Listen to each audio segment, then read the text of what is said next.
Avez-vous déjà ressenti cette douleur profonde en écoutant les histoires de divorce qui inondent les réseaux sociaux?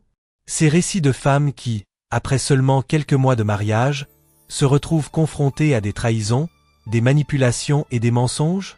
Ces histoires sont non seulement choquantes, mais elles soulèvent une question cruciale.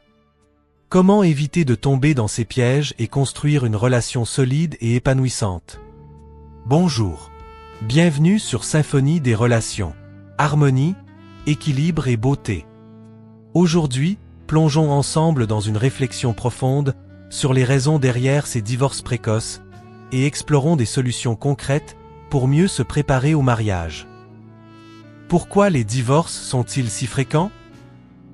Dans notre génération, les divorces semblent plus fréquents que jamais. Les récits de tromperie, de manipulation, de mensonges et même de vols sont devenus monnaie courante. Ces histoires sont choquantes et révèlent une vérité dérangeante. Beaucoup de femmes ignorent les signaux d'alerte, les red flags, dès le début de la relation. Il est crucial de comprendre que certaines relations ne nous méritent pas. Souvent, on s'attache à une idée ou à un potentiel plutôt qu'à la réalité. On construit un imaginaire autour de la personne, ignorant les comportements problématiques. C'est pourquoi il est essentiel de se préparer mentalement pour le mariage et de respecter certains principes fondamentaux. Comme le dit la Bible, ne vous y trompez pas, on ne se moque pas de Dieu. Ce qu'un homme aura semé, il le moissonnera aussi. Galates 6, le verset 7. L'amour ne suffit pas. Dans le royaume de Dieu, il n'y a pas de divorce. Si vous souhaitez une relation réussie, l'amour seul ne suffit pas. L'amour ne garde pas un mariage ensemble. Ne vous mariez pas uniquement par amour. L'amour peut vous choquer, mais toutes les personnes divorcées vous diront qu'elles ont commencé leur relation avec ce qu'elles appelaient l'amour. Pourtant, cet amour ne tient pas. L'amour ne doit pas nous rendre aveugles. Si vous abusez de votre appétit sexuel, cela peut causer une destruction émotionnelle. Vous avez des souvenirs mentaux que vous aimeriez oublier et des problèmes psychologiques liés à des relations passées. Si votre Dieu est votre appétit, alors la destruction est votre destin. La Bible nous rappelle, car la chair a des désirs contraires à ceux de l'esprit, et l'esprit en a de contraires à ceux de la chair. Ils sont opposés l'un à l'autre, afin que vous ne fassiez pas ce que vous voudriez. Galates 5, verset 17. Comment éviter ces situations? Numéro 1. Reconnaître les signaux d'alerte, red flags. Les red flags sont des avertissements, pas des suggestions. Ils sont là pour éviter les accidents, comme les feux rouges sur la route. Une personne qui ment, manipule ou manque de respect ne changera pas parce que vous l'aimez. L'amour ne doit pas nous rendre aveugles. Numéro 2. Ne pas ignorer les comportements problématiques. Personne ne devient irrespectueux du jour au lendemain. Si vous remarquez des comportements toxiques, ne les justifiez pas. Se respecter soi-même est la clé. Si vous ne vous aimez pas, vous ouvrirez la porte à n'importe qui, y compris à des personnes toxiques. Numéro 3. Le syndrome de la sauveuse. Vouloir aider quelqu'un à s'améliorer est noble, mais ce n'est pas votre rôle de changer ou d'éduquer un homme. Vous n'êtes pas responsable des problèmes des autres. Concentrez-vous sur votre propre croissance et votre bien-être. Voici quelques règles pour rencontrer son futur partenaire. Certaines églises chrétiennes ont mis en place des règles pour nous protéger, notamment à travers les rencontres, appelées souvent « panel des jeunes ». Ces rencontres permettent de discuter des attentes et des valeurs de chacun dans un cadre respectueux. Voici quelques conseils pour bien préparer ces rencontres. Posez les bonnes questions. Préparez une liste de questions essentielles à poser à votre prétendant. Par exemple, sur l'éducation des futurs enfants, la relation avec les familles respectives ou les objectifs de vie. Évitez les discussions superficielles. Les small talks n'ont pas leur place dans les premières rencontres. Concentrez-vous sur des sujets profonds et significatifs. Choisir un cadre approprié. Faites vos rencontres dans un lieu public, avec un de vos amis par exemple pour structurer la rencontre et éviter les familiarités. L'importance de la connaissance et de la sagesse.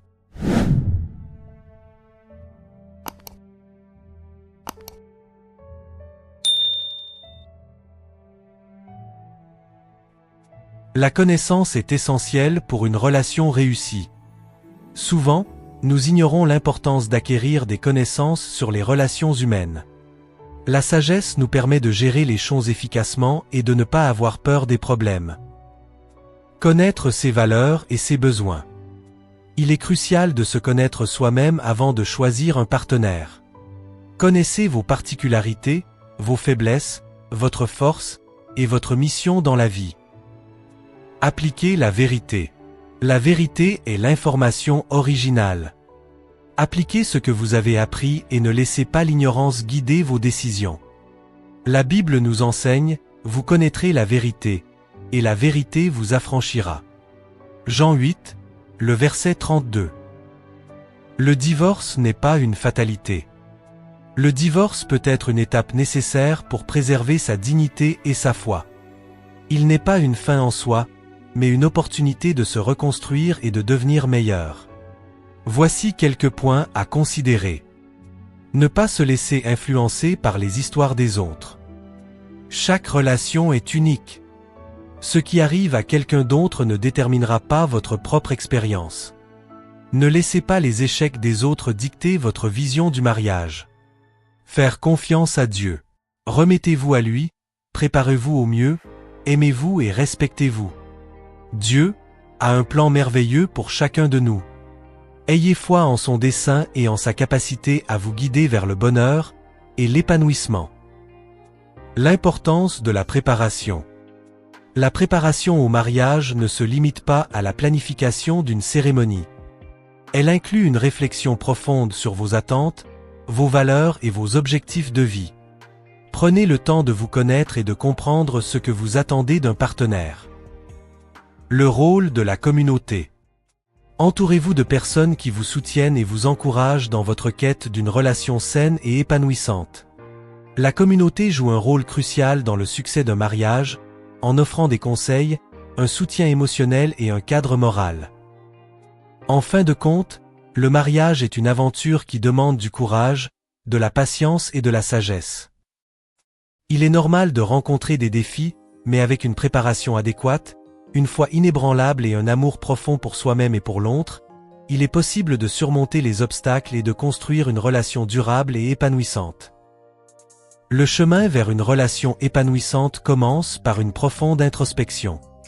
Connaître ses valeurs, ses besoins et ses limites est essentiel pour choisir un partenaire compatible. Comme le dit la Bible, « Car là où est ton trésor, là aussi sera ton cœur. » Matthieu 6, le verset 21. Investir en soi, c'est investir dans la qualité de ses relations futures.